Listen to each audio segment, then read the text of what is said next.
Puisqu'il s'agit d'un événement malheureux qui s'est produit sur un homme spirituel du nom du pasteur Marcelo Tounassi qui a perdu son épouse, moi en tant que spiritualiste, il faudrait obligatoirement que je vous donne quelques explications par rapport à ces événements qui se produisent souvent sur des hommes spirituels. Alors, de quoi s'agit-il?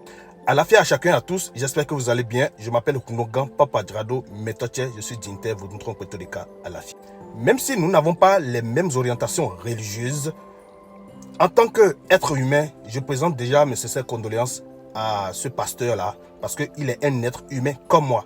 Toi, musulman, toi, chrétien, d'autres orientations et tout ça là, lorsque ton frère perd un être cher, qui lui est cher, il est obligatoire, il est important de lui présenter les condoléances, même si vous n'avez pas les mêmes visions de la spiritualité. Alors, ce qui m'a vraiment écœuré dans cette histoire, que les mêmes chrétiens prennent leur caméra et qui disent que d'abord insultent la personne décédée, d'accord, et par la suite dire que c'est l'effet du diable, que ces personnes-là qui ont une audience vraiment terrible soient en contact avec le diable. Donc pour vous, lorsqu'on a de la notoriété, lorsqu'on est célèbre, c'est le diable qui est à la base. Pour vous, je ne sais pas comment vous pensez en fait. Lorsque quelqu'un dit qu'il est spiritualiste, je vous prie, respectez-le. Je parle des vrais, je ne parle pas des consultations en ligne, donnez votre nom. Je ne parle pas des connards qui sont sur le... Excusez-moi beaucoup le thème, j'aime pas employer de gros mots. De ces personnes-là qui se disent spiritualistes, qui salissent le nom de la spiritualité, qui sont sur les réseaux sociaux ici, je ne parle pas d'eux. Mais je parle des vrais qui arrivent à impacter la vie de quelqu'un. Remerciez-les parce qu'il y a quelque chose que je vais vous expliquer ici.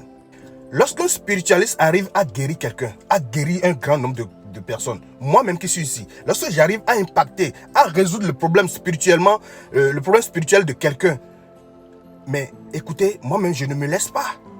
Vous avez délivré quelqu'un de trucs là et il faudrait que vous-même vous fassiez des choses pour vous renforcer spirituellement, sinon ces événements vont vous frapper.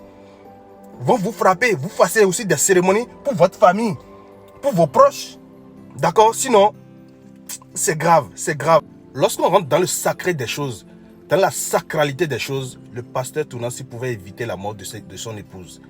C'est parce qu'il s'est laissé aller, c'est-à-dire, ça arrive à tout le monde, à tout homme spirituel de faire un petit laisser aller si tu n'es pas très vigilant.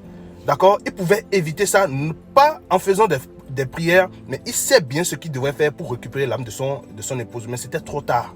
Pensez-vous que toutes ces personnes que le pasteur Tounassi a impactées, toutes ces personnes qu'il a guéries et tout ça là, vous croyez que ces énergies négatives qui ont été libérées seront tranquilles pour dire voilà, tu m'as libéré tout ça là? Non. Ces énergies reviennent à la charge pour charger la personne qui les a libérés de ce corps ou bien de ce truc là. Et les pasteurs, là où vient la puissance de certains pasteurs, c'est que c'est la création du bon égrégore.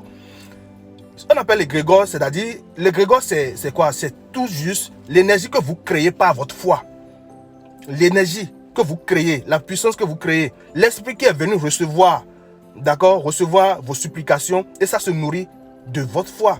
Parce que de l'autre côté là-bas, vous n'avez pas la foi. Les chrétiens surtout, vous n'avez pas la foi, vous voyez que rien ne marche pour vous. Alors que dans la spiritualité africaine, foi ou pas foi, il faudrait que nous-mêmes nous comprenions, certains Africains comprennent cela. Foi ou pas foi, et que lorsque vous faites une consultation, on vous dit, faites telle cérémonie, foi ou pas foi, ça doit donner ce que ça doit donner. Dans le vrai. Je ne parle pas des faux qui font le faux sur la toile. D'accord? Dans le vrai des choses, lorsque vous faites une cérémonie, vous donnez l'arsenal qu'il faut à une divinité d'aller faire un travail. Il va faire le travail, foi ou pas foi. Donc, du côté des chrétiens, au fait, lorsque vous n'avez pas la foi, vous-même vous constatez que rien ne marche pour vous. Il faudrait que cet égrégore se nourrisse de votre foi et de vos prières. Vous voyez un peu? Et lorsqu'on parle de ces égrégores, lorsqu'on parle de tout cela, sachez juste que vous nous rejoignez dans le vaudou aussi. Vous voyez? Vous qui vous agenouillez pour les statuts de ci, de ça et tout ça là, vous vous agenouillez, vous nous rejoignez encore dans le vaudou. Simplement. C'est pourquoi je dis nous sommes tous les mêmes. C'est la manière de pratiquer les... Alors, chers vous, chrétiens, d'un bord religieux que je ne veux pas énumérer, qui voyez le diable partout, qui renvoyez, qui méprisez vos propres frères et sœurs parce qu'ils ne sont pas de la même orientation religieuse que vous, vous qui vous réjouissez de la mort de quelqu'un, mais je me demande si ce n'est pas vous-même le diable. D'accord? Ce n'est pas vous-même le diable. dans cette histoire de Tounassi, même des vaudouisants ont pris le téléphone, leur portable, et qui ont apaisé le pasteur en question, malgré ce qu'il soit un pasteur. Vous voyez que la spiritualité africaine, ce qui est du cœur, nous avons ça. Et c'est ça que nous avons, et on nous a méprisé, on nous a fait ce qu'il faut pour nous imposer. En tout cas, je ne vais pas parler de ça. Donc, franchement, soyez richement bénis et que les bénédictions soient. Bye bye.